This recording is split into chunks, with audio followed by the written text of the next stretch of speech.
नोरमा group, जो सोचता है वो करता है। आपके अपने सपनों का आशियाना। नमस्कार, मैं हूं सागर कुमार। भारत लाइव देख रहे हैं आप। इस वक्त की बड़ी खबर देखिए, बिहार में चुनाव का ऐलान हो गया है। जी हां, जिसका इंतजार सभी को था वो घड़ी आ गई है, वो वक्त आ गया है। पॉलिटिकल कॉरिडोर में जो हलचल मची हुई थी, मुख्यमंत्री नीतीश कुमार दिल्ली गए हुए थे और उसके बीच में ही बड़ा खेल हो गया है। देखिए, अभी अभी चुनाव आयोग ने नोटिफिकेशन जारी कर दिया है कि चुनाव होने वाले हैं। अब बिहार में चुनाव की तारीखों का भी ऐलान कर दिया गया है। देखिए, अभी अभी उपचुनाव हुए हैं बिहार के अंदर। आपने देखा कि पहले विधानसभा का उपचुनाव हुआ। विधानसभा के उपचुनाव में किस प्रकार लेफ्ट, राजद और कांग्रेस तमाम दलों ने मिलकर चुनाव लड़ा और उनकी किस प्रकार की गति हुई है यह भी आपने देखा। एनडीए जो है 4 में 4 सीट ले गई। उसके बाद आपने देखा कि एमएलसी का एक सीट का जो उपचुनाव होना था वह भी हुआ, वह भी काफी धमाकेदार रहा। हालांकि उसमें ना ही एनडीए और ना ही इंडिया ब्लॉक, उसमें निर्दलीय उम्मीदवार ने वहां से बाजी मार गई। लेकिन ओवरऑल देखा जा रहा था कि एनडीए पूरी तरह से मजबूत स्थिति में है। जो जातिगत समीकरण है और जो वोट बैंक है भाजपा और नीतीश कुमार के, वो इंटैक्ट है और उसमें प्लस पॉइंट की भूमिका में जीतन राम मांझी, उपेंद्र कुशवाहा के ये तमाम और के साथ साथ चिराग पासवान की भी अहम भूमिका थी और सभी ने मिलकर एकजुटता का परिचय देते हुए एनडीए को 100% स्ट्राइक रेट के साथ जीत दिलाई। अब सवाल ये उठता है कि अब आने वाले चुनाव में क्या होगा। देखिए, अंदाजा तो यही लगाया जा रहा है कि जो चुनाव की घोषणा हुई है उसमें राजद को भी इस चुनाव में भी सीधे सीधे 1 सीट का घाटा होने जा रहा है। देखिए, हम बताते चलिए, जो चुनाव का ऐलान हुआ है वो एमएलसी जो पद होता है, विधान परिषद सदस्य का जो पद होता है, उसके लिए है। आप जानते हैं कि आरजेडी से पूर्व विधान पार्षद रहे सुनील कुमार सिंह की सदस्यता चली गई थी। मुख्यमंत्री नीतीश कुमार पर मिमिक्री के आरोप में उनकी सदस्यता चली गई थी और सदस्यता जाने के बाद इस पर अब चुनाव होने जा रहा है। इसका नोटिफिकेशन आज ही जारी कर दिया गया है। 23 जनवरी को विधानसभा में वोटिंग होगी और उसी दिन गिनती भी हो जाएगी। रिजल्ट भी उसी दिन घोषित कर दिया जाएगा। वोटिंग का समय सुबह 9 बजे से शाम 4 बजे तक का रखा गया है। इस चुनाव के लिए नामांकन की प्रक्रिया 6 जनवरी से शुरू होगी।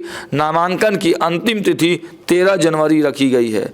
हम आपको विस्तार में अगर बताएं तो देखिए, आरजेडी एमएलसी सुनील कुमार सिंह, जो कि विस्कोमान में एक समय के बड़े चेहरा के रूप में जाने जाते थे और लालू परिवार के काफ़ी करीबी हैं। हर डिसीजन में लालू परिवार के साथ में रहते थे। राबड़ी देवी के मुँह बोले भाई भी कहे जाते हैं। राबड़ी देवी इनको राखी भी मानती हैं। तो सुनील कुमार सिंह ने 13 फरवरी 2024 को राज्यपाल के अभिभाषण पर वाद विवाद के दौरान सीएम नीतीश कुमार पर मिमिक्री कर दी थी। मुख्यमंत्री के खिलाफ उन्होंने आपत्तिजनक टिप्पणी की थी। ऐसे में जेडीयू के एमएलसी भीष्म सहनी ने इस संबंध में आचार समिति के समक्ष याचिका दायर की थी और विधान परिषद की आचार समिति को जांच का जिम्मा दिया गया था। आचार समिति के अध्यक्ष सह विधान परिषद के उपसभापति प्रोफेसर रामवचन राय ने इसी साल 2024 जुलाई में सभापति को अपनी रिपोर्ट सौंप दी। इसमें एमएलसी पर लगाए गए आरोपों को सही करार दिया गया और अनुशासनात्मक कार्रवाई की अनुशंसा कर उनकी सदस्यता रद्द की गई। हालांकि इस पूरे घटनाक्रम में एक और राजद के एमएलसी की संलिप्तता थी। उनका नाम है कारी सोहेब। लेकिन कारी सोहेब ने समय रहते माफ़ी मांग लिया था। इस वजह से उनकी सदस्यता को बरकरार रखा गया, उनकी सदस्यता नहीं गई। लेकिन सुनील सिंह डटे रहे, उन्होंने माफ़ी नहीं मांगी और इसके वजह से उनकी सदस्यता चली गई। अब सुनील कुमार सिंह की खाली हुई सीट पर फिर से चुनाव होगा।